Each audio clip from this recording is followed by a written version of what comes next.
कहानी की शुरुआत होती है तीन लापरवाह और एडवेंचर के भूखे नौजवानों से जो समुद्र के बीच जेट स्की चलाते हुए मस्ती कर रहे होते हैं। चारों तरफ गहरा नीला पानी, खुला आसमान और ये तीनों बिना किसी डर के तेज रफ्तार में लहरों को चीरते हुए आगे बढ़ रहे होते हैं। शुरुआत में ये सब उन्हें काफी मजेदार लगता है, लेकिन थोड़ी ही देर में उन्हें ये सब उतना एक्साइटिंग नहीं लगता। उन्हें लगता है कि असली मजा तो तब आएगा जब वो कुछ और ज्यादा खतरनाक करेंगे, और यही सोचकर वो बिना ज्यादा सोचे समझे जेट स्की को गहरे समुद्र की तरफ मोड़ देते हैं। अब वो ऐसी जगह पर पहुंच रहे होते हैं जहां ना कोई मदद है ना कोई इंसान, बस चारों तरफ अनंत पानी ही पानी। कुछ समय बाद समुद्र के बिल्कुल बीचों बीच उन्हें एक अजीब सी जगह दिखाई देती है। ये जगह सामान्य समुद्र से अलग लगती है। दरअसल ये एक एटोल लैगून होता है। ये जगह आम तौर पर शांत होती है, लेकिन ज्वार आने पर थोड़ी देर के लिए समुद्र से जुड़ जाती है। जैसे ही वो इसे देखते हैं, उनके चेहरे पर एक्साइटमेंट साफ नजर आने लगता है। उन्हें लगता है कि उन्हें एक परफेक्ट जगह मिल गई है मस्ती करने के लिए, लेकिन उन्हें बिल्कुल भी अंदाजा नहीं होता कि यही उनकी सबसे बड़ी गलती साबित होने वाली है। धीरे धीरे बिना किसी आवाज के, बिना किसी चेतावनी के खतरा उनके चारों तरफ फैल चुका होता है। अचानक उनकी तेज रफ्तार से चल रही जेट स्की नीचे से किसी भारी चीज के टकराने से बुरी तरह हिल जाती है, और इससे पहले कि वो कुछ समझ पाते, जेट स्की पलट जाती है। सब कुछ इतना अचानक होता है कि किसी को संभलने का मौका ही नहीं मिलता। उनके हाथ से फोन छूटकर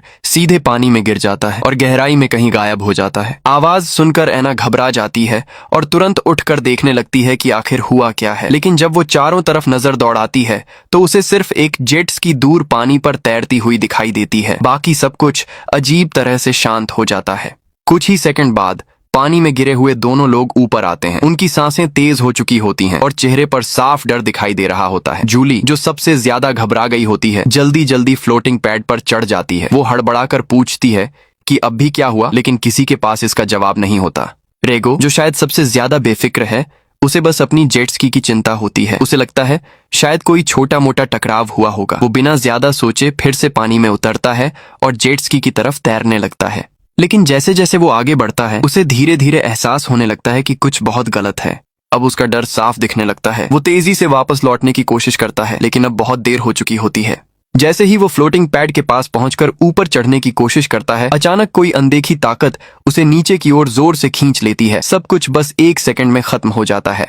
ऊपर मौजूद दोनों लड़कियां कुछ समझ ही नहीं पाती और अगले ही पल उनके सामने का पानी तेजी से लाल होने लगता है। उन्हें ये तो नहीं दिखता कि आखिर नीचे क्या है, लेकिन इतना समझ आ जाता है कि ये कोई सामान्य हादसा नहीं है। ऐना के दिमाग में तुरंत खतरे की घंटी बज जाती है। वो समझ जाती है कि अगर अभी भी उन्होंने यहाँ से निकलने की कोशिश नहीं की तो उनका भी वही हाल होगा। वो तुरंत फैसला करती है कि उन्हें पानी से जितना हो सके दूर रहना होगा। तभी उसकी नजर थोड़ी दूर एक उभरी हुई चट्टान पर पड़ती है और यहीं से शुरू होती है उनकी असली सर्वाइवल फाइट।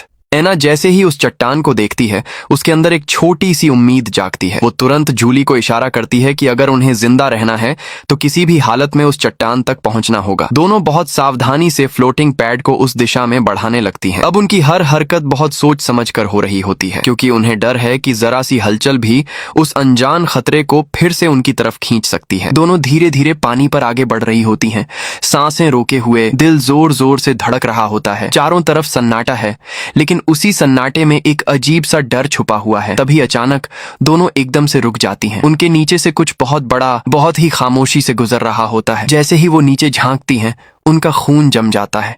उनके ठीक नीचे एक लगभग 9 मीटर लंबी विशाल किलर व्हेल तैर रही होती है। धीरे धीरे, बिना किसी जल्दी के, जैसे वो उन्हें देख रही हो, समझ रही हो। उसके शरीर पर लगा खून साफ दिखाई दे रहा होता है, और जैसे ही वो उनके नीचे से गुजरती है, खून के छींटे उनके ऊपर तक आ जाते हैं। अब दोनों के चेहरे पर सिर्फ डर नहीं बल्कि साफ मौत का एहसास नजर आता है। अब वो कोई रिस्क नहीं लेना चाहती। दोनों पूरी ताकत से चट्टान की तरफ पैड को धकेलने लगती हैं। इस बार वो धीरे नहीं बल्कि जितनी तेजी से हो सकता है उतनी तेजी से आगे बढ़ रही होती हैं। उन्हें लगता है कि अगर वो उस चट्टान तक पहुंच गईं तो शायद बच सकती हैं। लेकिन जैसे ही वो चट्टान के बिल्कुल पास पहुंचती हैं, तभी अचानक उनका फ्लोटिंग पैड रुक जाता है एक झटके में, और इससे पहले कि वो कुछ समझ पाएं, पैड पीछे की ओर खींचना शुरू हो जाता है। दोनों पूरी ताकत लगा देती हैं, हाथों से पानी को जोर जोर से मारती हैं, आगे बढ़ने की कोशिश करती हैं, लेकिन कोई फायदा नहीं। ऐसा लग रहा होता है जैसे कोई बहुत ताकतवर चीज उन्हें पीछे खींच रही हो। धीरे धीरे वो वापस उसी जगह पहुंच जाती हैं जहां से उन्होंने शुरू किया था। कुछ सेकंड बाद खींचने वाली ताकत अचानक गायब हो जाती है और पैड फिर से शांत हो जाता है। अब एना समझने की कोशिश करती है कि आखिर ये हुआ कैसे। तभी उसकी नजर पैड के पीछे जाती है जहां एक रस्सी बंधी होती है। उसे समझ आते देर नहीं लगती कि वही व्हेल उस रस्सी को पकड़कर उन्हें वापस खींच रही थी। यानी ये कोई अचानक हमला नहीं था, बल्कि वो जानबूझकर उनके साथ खेल रही थी। एना तुरंत उस रस्सी को पानी से बाहर खींच लेती है ताकि दोबारा ऐसा ना हो सके। लेकिन अब उसके दिमाग में एक और बात चल रही होती है। उसे याद आता है कि किलर व्हेल की इंटेलिजेंस काफी ज्यादा होती है, लगभग एक 15 साल के इंसान जितनी। और जिस तरह से वो अभी तक हरकत कर रही है उससे साफ है कि वो सिर्फ शिकार नहीं कर रही बल्कि खेल भी रही है। तभी एना की नजर व्हेल की पीठ पर जाती है और वो एक अजीब सी चीज नोटिस करती है। व्हेल की रीढ़ सीधी नहीं होती बल्कि थोड़ी मुड़ी हुई होती है। ये देखकर एना समझ जाती है कि ये व्हेल सामान्य नहीं है, ये लंबे समय तक कैद में रही है।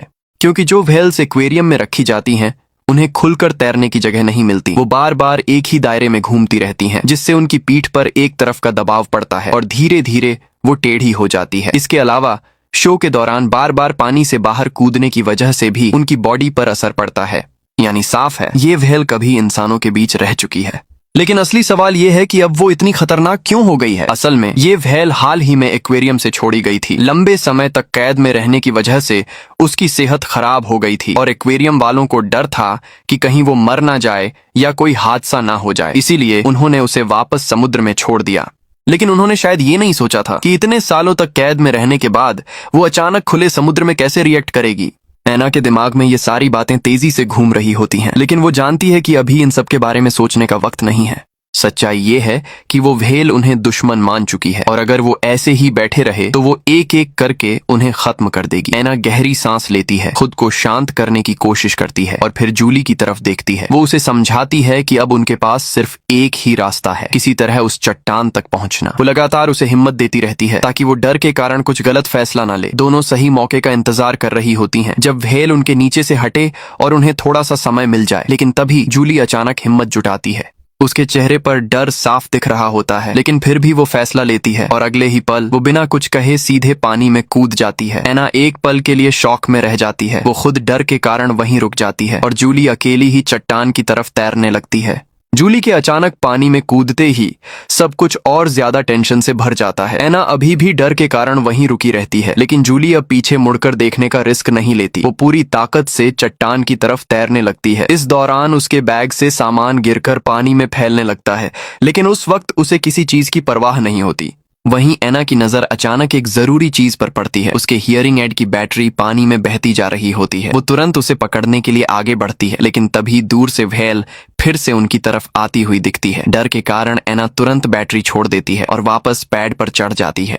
इस बार व्हेल सीधे एना पर हमला नहीं करती, बल्कि उसका ध्यान जूली की तरफ चला जाता है जो पानी में तेजी से तैर रही होती है। जूली अब चट्टान के काफी करीब पहुंच चुकी होती है। उसे भी खतरे का एहसास हो चुका होता है, इसलिए वो बिना सोचे समझे चट्टान के किनारे पर चढ़ने की कोशिश करती है। पत्थर नुकीले होते हैं, उसके हाथ पैर छिल जाते हैं, लेकिन जान बचाने के डर में वो दर्द को नजरअंदाज कर देती है और किसी तरह ऊपर चढ़ जाती है। एना ये सब देखकर थोड़ी राहत की सांस लेती है, लेकिन खुद अभी भी वहीं फंसी होती है। वो तुरंत अपना बैग उठाकर जूली की तरफ फेंक देती है ताकि जरूरी सामान उसके पास पहुंच जाए, लेकिन इस जल्दीबाजी में एक गलती हो जाती है। फ्लोटिंग पैड से जुड़ी रस्सी फिर से पानी में गिर जाती है और दोनों इस बात पर ध्यान नहीं देती।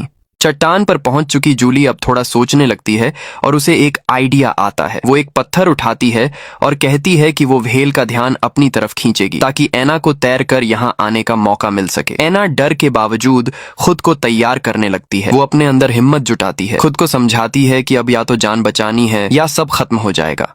लेकिन जैसे ही वो कूदने के लिए खुद को तैयार करती है, तभी उसके पीछे से अजीब सी आवाज आती है, जैसे कुछ घिसट रहा हो। उसे अचानक कुछ याद आता है और वो घबरा कर पीछे मुड़ती है। वो देखती है कि पानी में पड़ी रस्सी एकदम सीधी खींच गई है, जैसे किसी ने उसे पकड़ लिया हो। अगले ही पल फ्लोटिंग पैड तेजी से हवा छोड़ने लगता है और धीरे धीरे बैठने लगता है। अब एना के पास कोई विकल्प नहीं बचता, या तो वो वहीं रहे और डूब जाए या फिर पानी में कूदकर अपनी किस्मत आजमाए। आखिरकार वो हिम्मत जुटाती है और पानी में कूद जाती है। जैसे ही वो पानी में उतरती है, वो पूरी ताकत से तैरना शुरू कर देती है। उसके अंदर डर तो बहुत होता है, लेकिन अब उसके पास रुकने का कोई ऑप्शन नहीं है।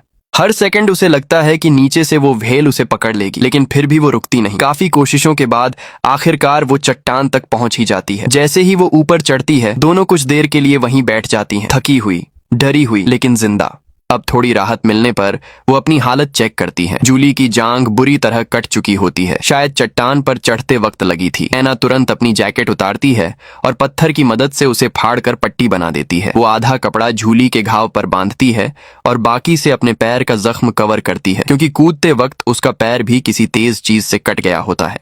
दोनों किसी तरह अपने घावों को संभालती हैं और फिर थोड़ी देर बाद बैठकर सोचने लगती हैं। अब धीरे धीरे उन्हें पूरी सिचुएशन समझ आने लगती है। वो अंदाजा लगाती हैं कि शायद वो व्हेल गलती से ज्वार के समय इस लैगून में आ गई होगी और जब पानी वापस नीचे गया तो वो यहीं फंस गई। यानी उसके लिए ये जगह अब एक कैद बन चुकी है, बिल्कुल वैसे ही जैसे पहले एक्वेरियम था। और शायद इसी वजह से वो इतना आक्रामक हो गई है। वो किसी को भी इस कैद में घुसते हुए देखती है तो उसे दुश्मन समझती है और हमला कर देती है। ये समझते ही दोनों के चेहरे पर निराशा साफ दिखने लगती है। अब उनके पास ना कोई जेट स्की बची है, ना कोई रास्ता और ना ही कोई मदद।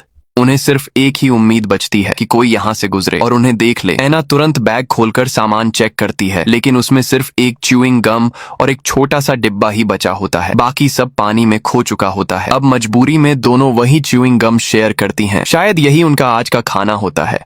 इसी बीच जूली को एक प्लास्टिक बैग मिलता है। उसे एक आइडिया आता है। वो उसमें हवा भरकर उसे बंद कर देती है। उसका प्लान होता है कि धूप की गर्मी से अंदर की नमी पानी की बूंदों में बदल जाएगी, जिससे उन्हें थोड़ा पानी मिल सके। हालांकि ये बहुत कम होगा, लेकिन इस हालत में वही उनकी जान बचा सकता है। एना उसे देखकर कहती है, तू तो जीनियस है, लेकिन जूली बताती है कि इसके लिए उन्हें कम से कम 8-10 घंटे इंतजार करना पड़ेगा। अब दोनों के पास करने के लिए कुछ नहीं होता। वो चट्टान पर सिकुड़कर बैठ जाती है, अपनी ताकत बचाने की कोशिश करते हुए, और बस इंतजार करती हैं। धीरे धीरे वक्त बीतता है और देखते ही देखते शाम हो जाती है। तभी अचानक उन्हें दूर से किसी जहाज की आवाज सुनाई देती है। दोनों एकदम से खड़ी हो जाती हैं और पूरी ताकत से मदद के लिए चिल्लाने लगती हैं, लेकिन जहाज बहुत दूर होता है। उनकी आवाज वहां तक नहीं पहुंचती और वो बस बेबस होकर उसे दूर जाते हुए देखती रह जाती हैं। जहाज के दूर जाते ही दोनों के अंदर की आखिरी उम्मीद भी जैसे धीरे धीरे खत्म होने लगती है। कुछ देर पहले तक जो उम्मीद जगी थी वो अब फिर से टूट चुकी होती है। एना और जूली दोनों चुपचाप बैठ जाती हैं, थकी हुई, निराश और अंदर से पूरी तरह टूट चुकी।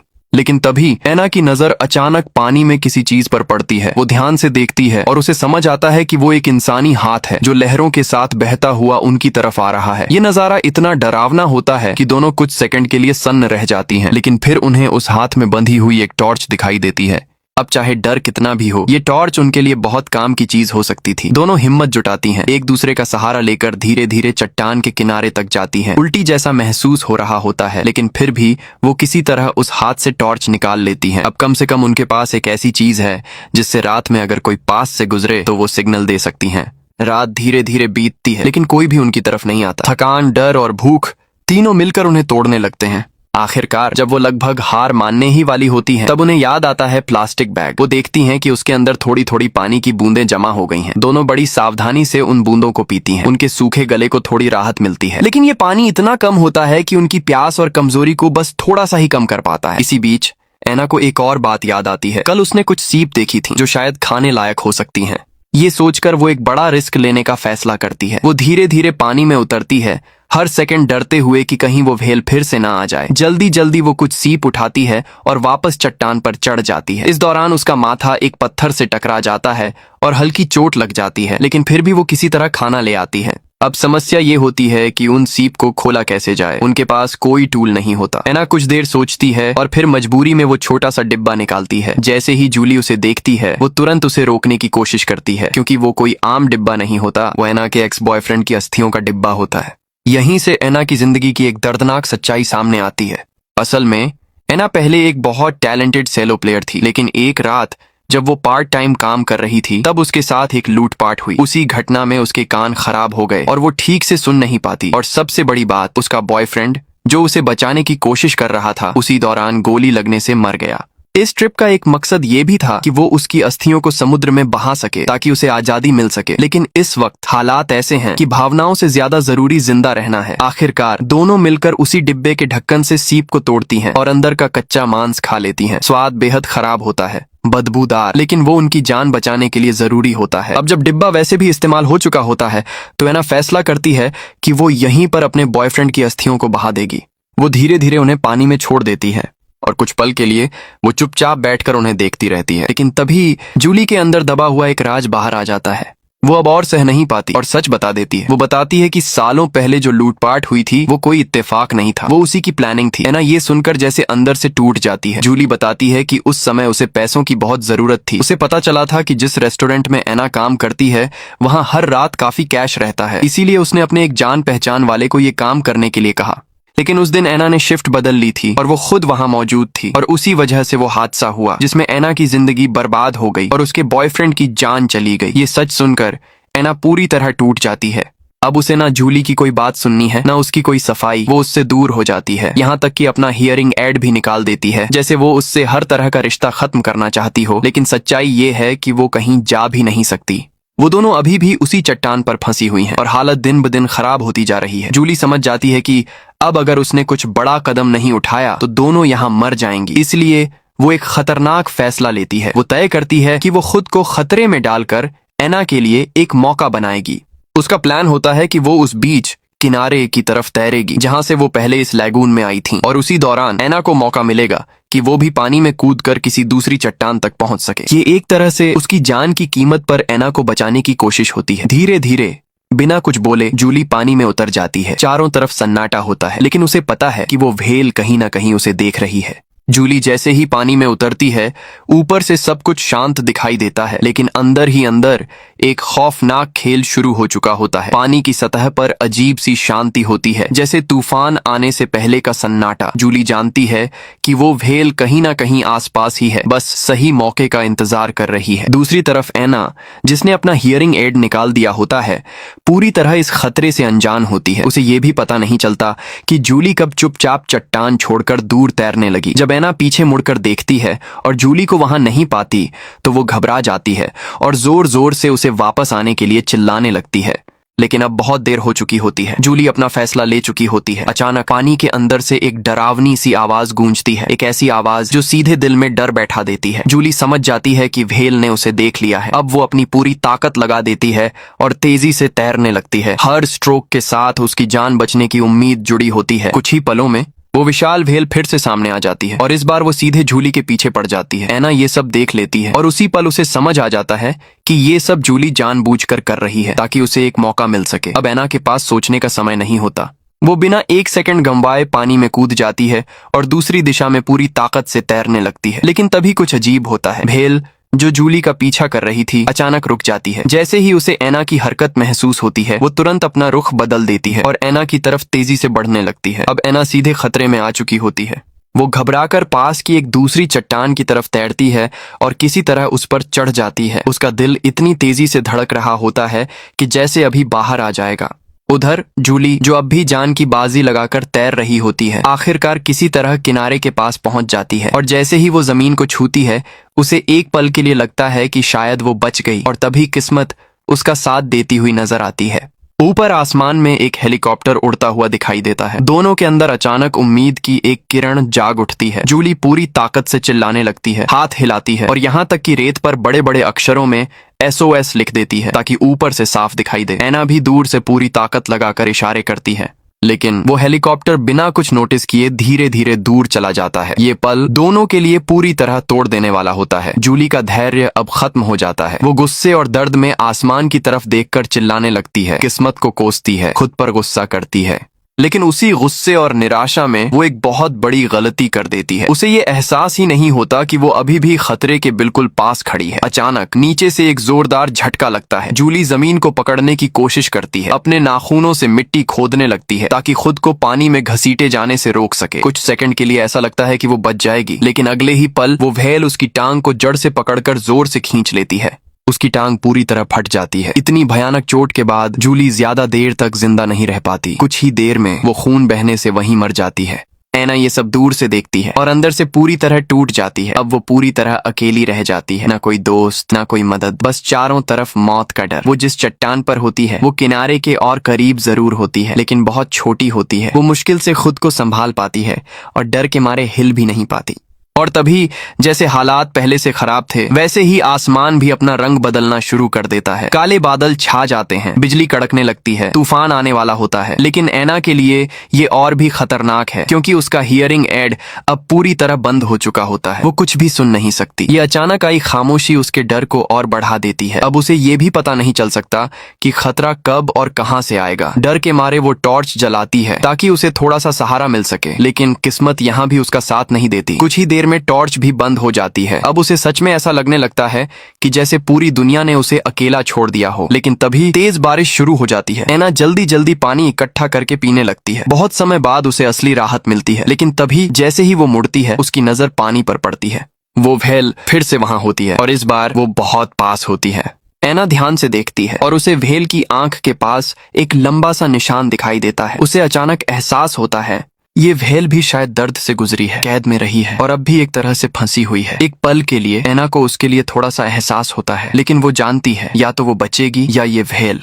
दोनों नहीं। वो दूर जूली की लाश को देखती है और उसी पल उसके अंदर कुछ बदल जाता है। अब वो डरने वाली नहीं है, अब वो लड़ने वाली है। उसी वक्त आसमान में बिजली चमकती है, जोरदार गरज होती है और ऐना समझ जाती है यही मौका है। वो बिना सोचे समझे चट्टान से पानी में कूद जाती है और पूरी ताकत से किनारे की तरफ तैरने लगती है। हैरानी की बात ये होती है कि इस बार व्हेल उसे रोकती नहीं। असल में तूफान की वजह से पानी में इतना शोर होता है कि व्हेल का इकोलोकेशन सिस्टम गड़बड़ा जाता है और वो सही से शिकार नहीं कर पाती। इसी मौके का फायदा उठाकर ऐना किसी तरह किनारे तक पहुंच जाती है, थकी हुई, टूटी हुई, लेकिन जिंदा। वो सबसे पहले जूली के लिए रेत में एक छोटी सी कब्र बनाती है और फिर खुद को संभालने की कोशिश करती है। तभी उसे याद आता है जूली का फोन वाटरप्रूफ था और शायद जेट स्की के स्टोरेज में रखा था। अब वो आखिरी बार रिस्क लेती है। वो फिर से पानी में जाती है और इस बार किस्मत उसका साथ देती है। वो बैग निकाल लेती है। उसमें फोन के साथ एक चीज और होती है, एक सेलो का छोटा सा पार्ट जिसे जूली उसे गिफ्ट देने वाली थी ताकि वो अपनी पुरानी जिंदगी फिर से शुरू कर सके। लेकिन इस वक्त फोन ज्यादा जरूरी होता है। वो बाकी चीजें छोड़ देती हैं और फोन से मदद बुलाने की कोशिश करती है, लेकिन तभी फिर से पानी में हलचल होती है। तूफान खत्म हो चुका होता है और इसका मतलब व्हेल अब फिर से पूरी तरह सक्रिय है।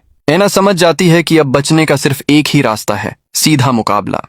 वो पानी के अंदर जाती है, नीचे पड़े उसी म्यूजिक पार्ट को उठाती है और जैसे ही व्हेल उस पर हमला करने आती है वो पूरी ताकत से उस पर वार कर देती है। व्हेल की एक आंख खराब हो जाती है और उसी वक्त ज्वार आने लगता है। अब वो लैगून फिर से समुद्र से जुड़ जाता है। अब बदला लेने के बजाय वहां से निकल जाती है और ऐना आखिरकार बच जाती है। वो लाइफ जैकेट पकड़कर पानी पर तैरती रहती है और मदद का इंतजार करती है। यहीं पर कहानी खत्म होती है।